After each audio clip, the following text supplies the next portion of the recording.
ನಮಸ್ಕಾರ ವೀಕ್ಷಕರೆಲ್ಲರಿಗೂ ನಮಸ್ಕಾರಗಳು. ಈ ದಿನ ನಾನು ಸಣ್ಣ ಮಕ್ಕಳಿಗೋಸ್ಕರ ಪಂಚತಂತ್ರದ ಒಂದು ಕಥೆಯನ್ನ ಹೇಳಲು ಬಯಸ್ತೇನೆ. ಈಗಿನ ಕಾಲದಲ್ಲಿ ಕಥೆ ಕೇಳ್ತಕ್ಕಂಥ ಅಭ್ಯಾಸ ಸಂಪೂರ್ಣ ತಪ್ಪು ಹೋಗಿದೆ. ಕೇವಲ ಕಾಮಿಕ್ಸ್ ರಾಮಾಯಣ ಅಥವಾ ಕಂಪ್ಯೂಟರ್ನಲ್ಲಿ ಏನೋ ಆಟಗಳನ್ನು ಆಡುವುದರಲ್ಲಿ ಮಕ್ಕಳು ನಿರತರಾಗಿದ್ದಾರೆ. ಕಥೆ ಕೇಳುವ ಆನಂದ ಮತ್ತು ಅದರಿಂದ ಉಂಟಾಗ್ತಕ್ಕಂಥ ಬೌದ್ಧಿಕ ವಿಚಾರದ ಪ್ರಭುತ್ವ ಅನ್ನೋದು ಸಣ್ಣ ವಯಸ್ಸಲ್ಲೇ ಮಕ್ಕಳಿಗೆ ರೂಢಿ ಆಗಬೇಕು. ಹಾಗೆ ರೂಢಿ ಆದರೆ ಅದರಲ್ಲಿ ಇರ್ತಕ್ಕಂಥ ನೀತಿಗಳು ಅವರಿಗೆ ದಾರಿದೀಪವಾಗಿ ಇವತ್ತಿಲ್ಲ ನಾಳೆ ಅವರ ಅನುಕೂಲಕ್ಕೆ ತಕ್ಕ ಹಾಗೆ ವರ್ತನೆ ಮಾಡುವುದಕ್ಕೆ ಸಾಧ್ಯ ಆಗುತ್ತೆ ಅಂತ ಹೇಳ್ತಾ ನಾನು ಪಂಚತಂತ್ರದ ಒಂದು ಸಣ್ಣ ಕಥೆಯನ್ನ ಹೇಳೋದಕ್ಕೆ ಇಷ್ಟಪಡ್ತೇನೆ. ಈ ಕಥೆಯ ನೀತಿ ಆಸೆ ಮನುಷ್ಯನಿಗೆ ಇರಬೇಕು, ಆದರೆ ದುರಾಸೆ ಅನ್ನುವುದು ಇರಕೂಡದು ಅನ್ನುವ ಒಂದು ವಿಷಯ. ಒಂದು ದೊಡ್ಡ ಊರಿತ್ತು. ಆ ಊರನ್ನ ಒಬ್ಬ ರಾಜ ಮತ್ತು ರಾಣಿ ಅವರು ಆಳ್ತಾ ಇದ್ರು. ಆ ರಾಜ ರಾಣಿಗಳು ತಮ್ಮ ವಾಸಕ್ಕೋಸ್ಕರ ದೊಡ್ಡ ಅರಮನೆಯನ್ನ ಕಟ್ಟಿಸ್ಕೊಂಡು ಇದ್ರು. ಅದೇ ಊರಿನಲ್ಲಿ ಒಬ್ಬ ಬೆಸ್ತ ಮತ್ತು ಬೆಸ್ತನ ಹೆಂಡತಿ ಅಂದ್ರೆ ಬೆಸ್ತ ದಂಪತಿಗಳು ವಾಸವಾಗಿ ಇದ್ರು. ಪ್ರತಿದಿನ ಮೀನು ಹಿಡಿದು ಆ ಮೀನುಗಳನ್ನ ಮಾರಾಟ ಮಾಡಿ ಜೀವನ ಮಾಡೋದೇ ಬೆಸ್ತನ ಜೀವನ ವೃತ್ತಿ ಆಗಿತ್ತು. ಬೆಸ್ತ ಪ್ರತಿ ದಿವಸ ಆ ಊರಿನ ಹತ್ರ ಒಂದು ದೊಡ್ಡ ಕೊಳ ಇತ್ತು. ಆ ಕೊಳದಲ್ಲಿ ಮೀನು ಹಿಡಿಯೋದಕ್ಕೋಸ್ಕರ ಹೋಗ್ತಾ ಇದ್ದ. ಹೀಗೆ ಪ್ರತಿ ದಿವಸ ಹಿಡಿದಂತ ಮೀನುಗಳನ್ನ ಅವನು ಮಾರಾಟ ಮಾಡಿ ಹೊಟ್ಟೆ ತುಂಬಿಸ್ಕೊಳ್ಳೋದೇ ಅವನ ಉದ್ಯೋಗ ಆಗಿತ್ತು. ಒಂದು ದಿವಸ ಅವನು ಕೊಳಕ್ಕೆ ಮೀನು ಹಿಡಿಯೋಕ್ ಹೋದ. ಆ ಕೊಳದಲ್ಲಿ ಬಣ್ಣ ಬಣ್ಣದ ಬೇಕಾದಷ್ಟು ಮೀನುಗಳು ಇತ್ತು. ಆವತ್ತಿಂದ ಅವನು ಬಲೆ ಬೀಸಿದ. ಅವನ ಅದೃಷ್ಟಕ್ಕೆ ಅದರಲ್ಲಿ ಒಂದು ದೊಡ್ಡ ಮೀನು ಸಿಕ್ತು. ಆ ಮೀನು ತುಂಬಾ ವಿಚಿತ್ರವಾದಂತ ಬಣ್ಣನೂ ಹೊಂದಿತ್ತು, ನೋಡುವುದಕ್ಕೆ ತುಂಬಾ ಚೆನ್ನಾಗೂ ಇತ್ತು. ಆ ಮೀನನ್ನು ನೋಡಿದ ಕೂಡಲೇ ಬೆಸ್ತನಿಗೆ ತುಂಬಾ ಸಂತೋಷ ಆಗ್ಬಿಡ್ತು. ಆ ಬೆಸ್ತ ಏನ್ ಮಾಡ್ದ, ನೋಡು, ಇಂಥ ಮೀನು ಸಿಕ್ಕಿದ್ದು ನನ್ನ ಅದೃಷ್ಟನೇ ಸರಿ. ಯಾಕೆಂದ್ರೆ ಇಂಥ ಮೀನನ್ನ ಮಾರಿದ್ರೆ ಬಹಳ ದುಡ್ಡು ಬರುತ್ತೆ ಅಂತ ಯೋಚನೆ ಮಾಡ್ಕೊಂಡ. ಅಷ್ಟೊತ್ತಿಗೆ ಆಶ್ಚರ್ಯಕರವಾದ ರೀತಿಯಲ್ಲಿ ಆ ಮೀನು ಮಾತಾಡೋದಕ್ಕೆ ಶುರು ಮಾತಾಡ್ಬಿಟ್ಟು ಅದ್ ಹೇಳ್ತು, ಅಯ್ಯೋ ಬೆಸ್ತ, ನನ್ಯಾಕಪ್ಪ ಹಿಡ್ಕೊಂಡಿ ಅಂತ ಕೇಳ್ತು. ಅದಕ್ಕೆ ಬೆಸ್ತನಿಗೆ ಆಶ್ಚರ್ಯ ಆಗಿ, ಇದೇನಿದು ಮೀನು ನೀನು ಮಾತಾಡ್ತಾ ಇದೀಯಾ ಅಂತ. ಆಗ ಮೀನ್ ಹೇಳ್ತು, ನೋಡಪ್ಪ, ನಾನು ರಾಣಿ ಮೀನು, ನಾನು ಈ ಕೊಳಕ್ಕೆ, ನೀನು ನನ್ನ ಹಿಡಿಬೇಡ, ನೀನ್ ನನ್ನ ಮತ್ತೆ ಕೊಳಕ್ಕೆ ಬಿಟ್ಬಿಡು, ನಾನ್ ನಿನಗೆ ಭಾಷೆ ಕೊಡ್ತೀನಿ, ನೀನು ಯಾವಾಗ ಕೂಗಿ ಕರೆದ್ರು ನಾನು ಬಂದ್ಬಿಟ್ಟು ನೀನು ಕೇಳ್ತಕ್ಕಂತ ನಿನ್ನ ಇಷ್ಟಗಳು ಏನಿದೆ ಅದನ್ನೆಲ್ಲ ಪೂರೈಸಿ ಕೊಡ್ತೀನಿ ಅಂತ ಆ ಮೀನು ಹೇಳ್ತು.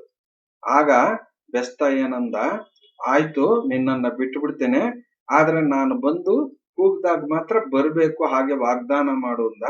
ಅದಕ್ಕೆ ಆ ಮೀನು ಅವನಿಗೆ, ಆಗ್ಲಿ, ನೀನು ಕೂಗ್ದಾಗ ನಾನು ಬರ್ತೀನಿ ಅಂತ ವಾಗ್ದಾನ ಮಾಡ್ತು. ಆಗ ಏನ್ ಮಾಡ್ದ ಬೆಸ್ತ, ವಾಪಸ್ ಮನೆಗೆ ಬಂದು ಹೆಂಡತಿ ಹತ್ರ ಹೇಳ್ತಾನೆ, ನೋಡು, ಇವತ್ತಿನ ದಿನ ನಾನು ದೊಡ್ಡ ಮೀನು, ವಿಚಿತ್ರ ಮೀನು ಹಿಡಿದಿದ್ದೆ. ಆ ಮೀನು ಮನುಷ್ಯರ ತರಾನೇ ಮಾತಾಡ್ತು. ಆ ಮೀನ್ ಹೇಳ್ತು, ನನ್ನ ಹಿಡಿಬೇಡ, ನನ್ನ ಕೊಳಕ್ಕೆ ಬಿಟ್ಬಿಡು, ನಾನು ಈ ಕೊಳದ ರಾಣಿ ಮೀನು, ನೀನು ಏನು ಆಸೆಯನ್ನ ಕೇಳಿದರೂ ಅದನ್ನ ನಾನು ಪೂರೈಸಿ ಕೊಡ್ತೇನಪ್ಪ ಅಂತ ಹೇಳಿದೆ. ಹೀಗೆ ನಡೀತು ಅಂತಂದ. ಬೆಸ್ತನ ಹೆಂಡತಿ ತುಂಬಾ ದುರಾಸೆ ಸ್ವಭಾವದ ಒಂದು ಹೆಣ್ಣಾಗಿದ್ಲು. ಅವಳು ಹೇಳ್ತಾಳೆ, ಅಯ್ಯೋ, ಹಾಗಾದ್ರೆ ನೀನ್ ತಕ್ಷಣನೇ ಹೋಗಿ ಆ ರಾಣಿ ಮೀನನ್ನ ಕರೆದು ಬಿಟ್ಟು ನಮ್ಮ ಗುಡಿಸಲ್ನ ಅರಮನೆ ಮಾಡ್ಬಿಡು ಅಂತ ಅದಕ್ಕೆ ಕೇಳ್ಕೊ ಅಂತ ಹೇಳಿದ್ಲು. ಈ ಬೆಸ್ತ ಒಪ್ಕೊಂಡ. ಹಾಗೆ ಆಗ್ಲಿ, ನಾನು ಹೋಗಿ ಆ ಮೀನನ್ನು ಕೇಳ್ಕೊತೀನಿ ಅಂತ ಮತ್ತೆ ತಿರುಗಿ ಅವನು ಆ ಕೊಳಕ್ಕೆ ಬಂದ. ಕೊಳದ ಹತ್ರ ಬಂದು ರಾಣಿ ಮೀನನ್ನ ಕೂಗಿ ಕರೆದ. ರಾಣಿ ಮೀನೇ ಹೊರಗ್ ಬಾ ಅಂದ. ಆ ರಾಣಿ ಮೀನು ಹೊರಗಡೆ ಬಂದು, ಏನಪ್ಪಾ ಬೆಸ್ತ, ಏನು ನಿನ್ನ ಬೈಕೆ ಅಂತ ಕೇಳ್ತು. ಆಗ ಈ ಬೆಸ್ತ ಹೇಳ್ತಾನೆ, ನನ್ನ ಅರಮನೆ, ನನ್ನ ಗುಡಿಸಲಿದೆಯಲ್ಲ, ಈ ಗುಡಿಸಲ್ನ ದೊಡ್ಡದಾಗಿ ಒಂದು ಅರಮನೆ ಮಾಡ್ಬಿಡು ಮೀನು ಅಂತ. ಅದಕ್ಕೆ ಮೀನ್ ಹೇಳ್ತು, ಆಗ್ಲಿ, ನೀನ್ ಹೇಳ್ದ ಹಾಗೆ ಆಗ್ಲಿ, ತಥಾಸ್ತು, ಹಾಗೆ ಆಗ್ಲಿ, ನೀನು ಮತ್ತೆ ಮನೆಗೆ ಹೋಗಿ ನೋಡು, ನಿನ್ನ ಗುಡಿಸ್ಲೇ ಅರಮನೆ ಆಗಿರುತ್ತೆ. ಇದನ್ನ ಕೇಳ್ಬಿಟ್ಟು ಬೆಸ್ತನಿಗೆ ತುಂಬಾ ಸಂತೋಷ ಆಯ್ತು. ಅವನು ಮತ್ತೆ ತಿರುಗಿ ಬಂದು ತನ್ನ ಮನೆ ಹತ್ರ ನೋಡ್ತಾನೆ, ಅಲ್ಲಿ ಗುಡಿಸ್ಲೇ ಕಾಣಿಸ್ಲಿಲ್ಲ, ಅಲ್ಲಿ ಒಂದು ದೊಡ್ಡ ಅರಮನೆ ಇತ್ತು. ಅರಮನೆ ಇದ್ದಾಗ ಅಲ್ಲಿ ಒಳಗಡೆ ಹೋಗಿ ನೋಡ್ತಾನೆ, ಅವನ ಹೆಂಡತಿ ಅದೇ ಚಿಂದಿ ಬಟ್ಟೆ, ಹಳೇ ಬಟ್ಟೆಗಳನ್ನೇ ಹಾಕೊಂಡಿದ್ಲು. ಆವಾಗ ಅವಳು ಹೇಳ್ತಾಳೆ, ನೋಡು ಬೆಸ್ತ, ಮನೆನೇನೋ ಅರಮನೆ ಮಾಡ್ಬಿಡ್ತು ಮೀನು, ಆದ್ರೆ ನಮ್ಮ ಬಟ್ಟೆ ಪೋಷಾಕು ನಮ್ಮ ತಿರುಸುಗಳು ಎಲ್ಲ ಹೀಗೆ ಇದೆ. ಅದಕ್ಕೆ ನೀನು ಹೋಗ್ಬಿಟ್ಟು ಮತ್ತೆ ಆ ಮೀನನ್ನ ಕೇಳು. ಏನಂತ ಕೇಳು, ಈ ಸರ್ತಿ ನನ್ನ ಹೆಂಡತಿನ ರಾಣಿ ಮಾಡ್ಬಿಡು ಅಂತ ಕೇಳ್ಕೊ ಅಂತ ಹೇಳ್ಕೊಟ್ಟು. ಬೆಸ್ತ ಹುಂಬ ಅವನು ಯೋಚನೆ ಮಾಡ್ಲಿಲ್ಲ. ಅವನು ಮತ್ತೆ ತಿರುಗಿ ಕೊಳದ ಹತ್ರ ಬಂದು ರಾಣಿ ಮೀನನ್ನ ಕೂಗಿ ಕರೀತಾನೆ, ರಾಣಿ ಮೀನೆ ಹೊರಗಡೆ ಬಾ ಅಂತ. ಆಗ ರಾಣಿ ಮೀನು ಮತ್ತೆ ಹೊರಗಡೆ ಬಂದು, ಏನಪ್ಪ ಬೆಸ್ತ ಮತ್ತೆ ಬಂದಿದೀಯಾ, ಏನು ನಿನ್ನ ಕೋರಿಕೆ ಅಂತ ಕೇಳ್ತ. ಆವಾಗ ಬೆಸ್ತ ಹೇಳ್ತಾನೆ, ನೀನು ಹೇಳ್ದ ಹಾಗೆ ನನ್ನ ಮನೆ ಅರಮನೆ ಆಗಿದೆ, ಗುಡಿಸಲು ಅರಮನೆ ಆಗಿದೆ, ಆದರೆ ನನ್ನ ಹೆಂಡತಿ ಅದೇ ಹರಿದ ಚಿಂದಿ ಬಟ್ಟೆಗಳಲ್ಲೇ ಜೀವನ ಮಾಡ್ತಾ ಇದ್ದಾಳೆ. ನಮಗೆ ಒಳ್ಳೆ ಬಟ್ಟೆನೂ ಇಲ್ಲ, ತಿನ್ನೋದಕ್ಕೂ ಸರಿಯಾಗಿಲ್ಲ, ರಾಣಿಗೆ ಆಳು ಕಾಳು ಎಲ್ಲ ಬೇಕು, ಅದು ಯಾವ ಸವಲತ್ತು ಇಲ್ಲ, ಅದಕ್ಕೆ ಅದನ್ನೆಲ್ಲ ಉಂಟು ಮಾಡಿಕೊಡು ಮೀನೆ ಅಂತ. ಆಗ ಆ ಮೀನ್ ಹೇಳುತ್ತೆ, ನೋಡಪ್ಪ, ಆ ಆಸೆಯನ್ನು ಪೂರೈಸ್ತೀನಿ, ಆದ್ರೆ ಪದೇ ಪದೇ ಹೀಗ್ ಬಂದು ಒಂದೊಂದೊಂದೊಂದು ಕೋರಿಕೆನ ನನ್ನ ಮುಂದೆ ಇಡಬೇಡ, ಹೋಗು, ಆಗ್ಲಿ ಹಾಗೆ ಆಗ್ಲಿ, ನೀ ಮನೆಗೆ ಹೋಗಿ ನೋಡೋಷ್ಟೊತ್ತಿಗೆ ನಿನ್ನ ಹೆಂಡತಿ ದೊಡ್ಡ ರಾಣಿ ಆಗಿರ್ತಾಳೆ, ಹೋಗ್ಬಾರಪ್ಪ ಅಂತ ಹೇಳ್ತು. ಆಗ ಬೆಸ್ತ ತಿರುಗಿ ಮತ್ತೆ ತನ್ನ ಅರಮನೆ ಹತ್ರ ಬಂದು ನೋಡ್ತಾನೆ.